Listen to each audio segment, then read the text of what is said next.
खेसारी लाल यादव और टुनटुन यादव एक साथ धमाका किए हैं। जी हाँ दोस्तों, आज एक टुनटुन यादव का गाना रिलीज हुआ है जो कि सरकार गाना का नाम है। गाना का टाइटल सरकार है और ये खेसारी लाल यादव जी भी एक धमाका किए हैं जिस गाने का नाम है किसमिस। बहुत ही तगड़ा हाई लेवल का गाना दोनों का एक ही साथ एक ही बार मार्केट में आया है जो कि बहुत ही गर्दा गाना है।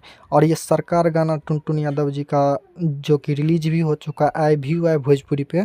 इनका गाना रिलीज भी हो चुका है और किसमिस भी रिलीज हो चुका है जो कि खेसारी लाल यादव जी का वो गाना है किसमिस, जो कि बहुत ही तगड़ा अभी दोनों ही आज ही रिलीज हुआ है और दोनों ही अच्छा खासा अभी व्यूज आन रहा है। और आप सभी को बता दूं कि आई भी हुआ है भोजपुरी मूवीज बहुत ही नया चैनल है जो कि बहुत ही ज़्यादा ग्रो किया है टुनटुन यादव के गाने से। आपसे बता दूं कि इस सॉन्ग गाए हैं टुनटुन यादव, सरकार सॉन्ग को गाए हैं टुनटुन यादव और फीमेल सिंगर शिवानी सिंह है। अगर नहीं देखे हैं तो जाइए खेसारी लाल यादव जी और टुनटुन यादव का दोनों का गाना एक साथ सुनिए, मज़ा आएगा।